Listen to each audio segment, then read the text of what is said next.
여러분 안녕하십니까? 예, 오늘 시간에는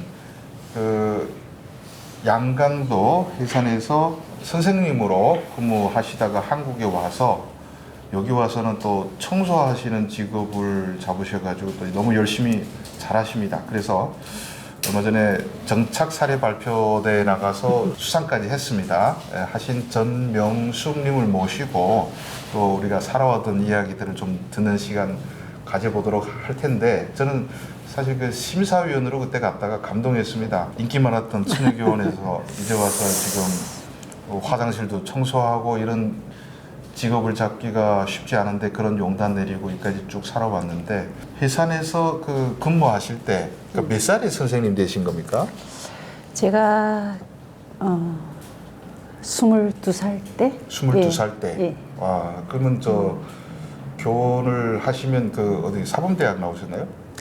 사범대학은 아니고요. 그냥 저희들은 기술 쪽이라 그 의상 디자인 여기 일로 의상 디자인, 의상 디자인 가르쳐주는 선생이 되신 예, 거죠? 그죠.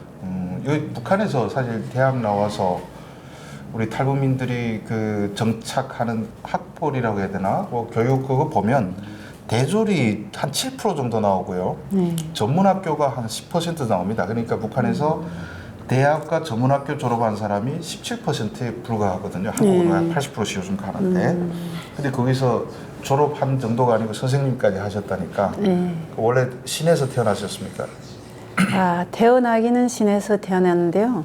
그 어떻게 뭐 되다 보니까 농촌으로 추방이라 해야 되나? 추방 갔어요? 예. 추방 가서 조금 좀 힘든 삶을 그때는 좀 살았던 기억이 납니다. 농촌에는 학교 다니려면 뭐 기숙사 생활도 하고 그래야 될 거 아닙니까?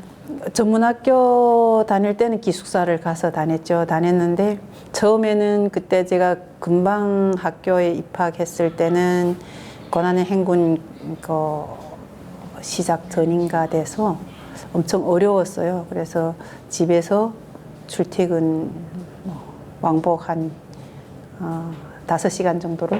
네. 5시간을 걸어 다녀서 학교까지? 그죠.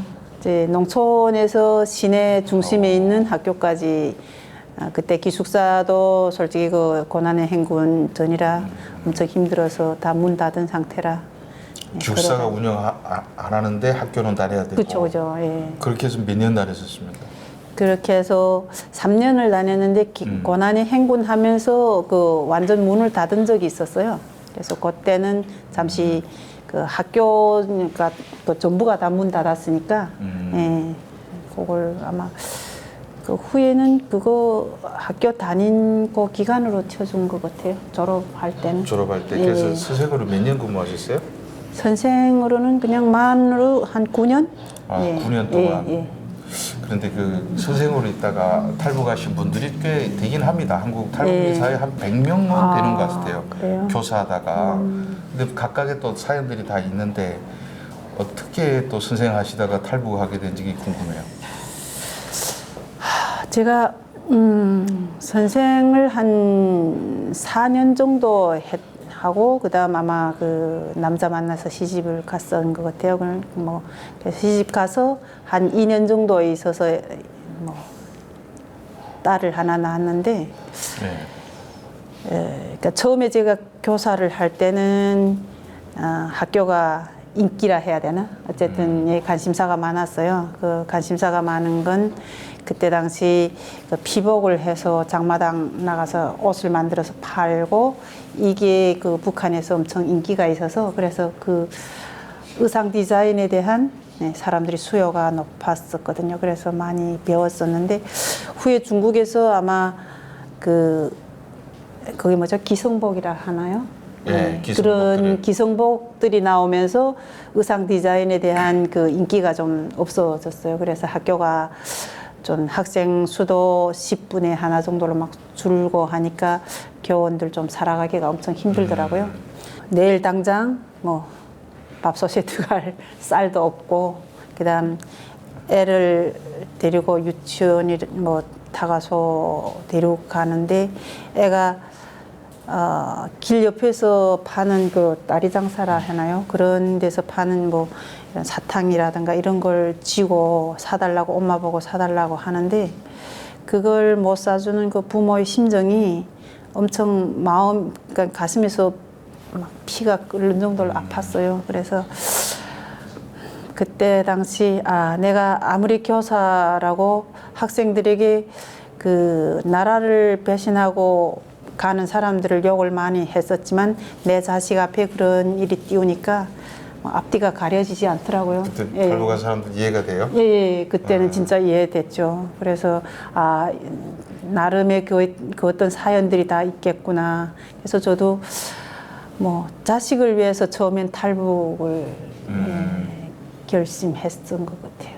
탈북을 하면 뭐 모르는 상황에서 막 건너가는 사람도 있고 친척도 있고 예. 뭐 그런데 어떤 상황에서? 예, 저희들은 그러니까 고모가 되는데 고모는 뭐 그렇게 뭐 아버지 측 동생은 아니고요. 어쨌든 뭐 아버지 이모의 뭐 딸이어서 좀 한 달이 건너야 아버지하고 외사촌. 네. 외사촌 정도 돼서 그 고모가 국경연선에서 장을 만드는 공장을 운영하셨어요. 그래서 그분이 우리 형제들이 너무 살기 힘들어하고 하니까 불법이죠. 가서 그 공장에서 일을 하면 돈을 주겠다고 해서 그래서 가서 공장 가서 일을 한 1년 9개월 정도 일을 해서. 또 국경연수님은 뭐 압록강 옆에 바로 그죠. 거예요? 예. 그럼 원래 그 정도면 뭐 돈 좀 가서 좀 도와주세요 하고 다시 나와도 되지 않아요? 근데 중국도 어느 정도 우리를 처음엔 그 친척분들도 자꾸 이렇게 조금씩 그냥 일을 안 하고도 도와주긴 했었는데 그 도와주는 것도 그분들도 뭐 한정이 있고 또 장공장 하시는 고모가 그 장 만드는 비법이 외부에 알려질까봐 그 친척이나 우리처럼 이렇게 뭐 외부 나가서 발설하지 못할 그런 사정이 있는 사람들 그런 사람들 데려다가 그 기술적 건너와 예, 건너와 예. 그래서 그 기술적인 일만 딱 우리를 시키고 했어요. 근데 좀 그런 걸 시키면 원래는 돈을 좀 많이 줘야 되는데 많이 안 주더라고요. 예, 그러더라고요. 예. 그리고 자기 집에서 먹고 자고 하니까 아마 그것도 계산하지 않았나 싶어요. 친고모도 아니고 아버지 이모의 사촌? 외사촌. 예, 외사촌이니까 그러니까 그런 것도 좀 계산해서 주는 거죠. 현지 사람에 비해서 몇 분이 줘요? 제 기억에는 한 3분의 1 정도? 3분의 예. 이거 먹여주고 재워주니까 그 네, 정도 뭐 그런 것 감지덕지해라. 같아요. 예, 그죠. 근데 일자리는 계속 주고. 일자리는 뭐 단독으로 하는 일. 그러니까 저희들 사실은 중국 사람들하고 말도 안 통하고 하니까 뭐 장 만드는 걸 어떤 방법으로 만든다는 이런 말도 누구하고 할 게 안 되잖아요. 그러니까 단독으로 딱 시키고. 그래도 건너가면 바로 비빌 데가 있으니까 그냥 그죠. 용단 내서 갔었네요. 예, 그러지 않으면 솔직히 뭐 굶어 죽어도 우리 같은 마음에는 그 교사를 하던 분들은 좀 그렇게 쉽게 움직일 결단을 좀 내기 힘들어 하죠. 그래도 예. 교사들이 또 잡혀오면 세상 창피하잖아요. 그죠. 일하다가 그래 북한에 다시 1년 9개월에 다시 돌아갔어요? 그 북한에 있을 때 뭐 남편 술 많이 마시고 막 때리고 해도 그래도 남편이라고 있었는데 그 남편의 아버지가 그 항해남도에 살았었는데 그분이 굶어서 사망됐다고 연락이 왔더라고요. 그래서 그게 너무 마음이 아프잖아요. 그래서 그래도 어쨌든 뭐 죽어 가신 다음에도 조금이라도 그래도 제사상이라도 차려주고 싶어서 사실은 그것 때문에 다시 건너갔어요. 다시 그 예. 술주정뱅이 남편이고 예. 폭력적이지만 예, 그래도 시아버님은 그죠. 챙겨줘야 애기 되겠다. 아빠니까 또. 또 뭐 착한 마음으로 들어가셔가지고 같이 무사히 들어갔어요 이번에도? 예, 들어갈 때는 그때가 제가 건너갈 때가 그 9월이어서 물이 뭐 별로 차갑지도 않고 했었는데 그 전에 전날인가 비가 많이 와서 아무튼 강 수량이 많이 불어 있었어요. 그래서 사실은 내가 목표하는 게 어디라고 생각하고 갔는데 물살이 세다 나니까 막 또 내려가 가지고 그 목표 지점 못 가고 다른 왕천 같은 데 갔었어요. 그래서 막 바위를 이렇게 타고 토바 올라가던 기억도 나고 해요. 그래서 겨우 들어가긴 했었는데 그게 가서 좀 후회를 많이 했던 것 같아요. 아, 가서 정말 그 해산에서는 인기가 참 많으셨을 것 같아요. 그죠. 저는 네. 인기가 많은 정도가 아니라요. 그때는 저는 뭐 지나가는 사람이 누군지 몰라봐도 그 사람들은 저게 전아바의 막내딸, 그다음에 저게 지금 뭐 어느 뭐 학교에 그 의상 디자인을 배워주는 뭐 여자, 그리고 뭐 지금은 좀 이렇게 그래도 그때는 뭐 이쁘다 소리를 많이 들었고 22살 때니까 뭐 많이 그 의상 디자인은 북한 옷만 딱 디자인되는 거예요. 외국의 뭐 이런 옷들 이런 거는 전혀 모르고. 그러죠. 모르죠. 그때는 뭐 우리가 뭐 개구리처럼 그냥 딱 네. 우물 안에 개구리 식이잖아요. 그러니까 외부에 어떤 옷이 돌아가고 이런 것도 잘 몰랐죠. 그 북한 사람 딱 그 장군님 잠바 뭐 이따까만 입고 다니잖아요. 그죠. 장군님 뭐 입으면 그거 따라 입고. 그 잠바는 예. 그 눈에 딱 감고도 예. 보면 그렇지 머리 다 수치가 있나요? 그죠. 예. 아, 그거 팔면 한국에 팔리겠는지 모르겠는데 어떤 그 김정은이 입고 다니는 잠바가 김정일이 잠바가 네. 그때 엄청 유행했던 걸로 맞아요. 생각하는데 진짜. 그래서 그 황해도 갔습니까? 예. 가서 제사상 하고 그리고 또 돌아오는 길에 또 일이 많았어요. 참 북한이란 그 기억을 떠올리면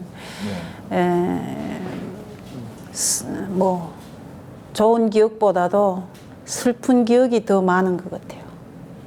부모를 보고 자기 자식을 만나고 이런 건 참 행복하고 좋은 일이었었는데 그 외에는 참 가면은 슬픈 일들이 많았죠. 그러니까 중국에서 1년 9개월 있다가 다시 북한 가니까 새로운 눈으로 보게 되는 건가요? 당연하죠. 그 내가 몰랐던 세계에 갔다가 다시 왔잖아요. 네. 그러니까 모든 게 다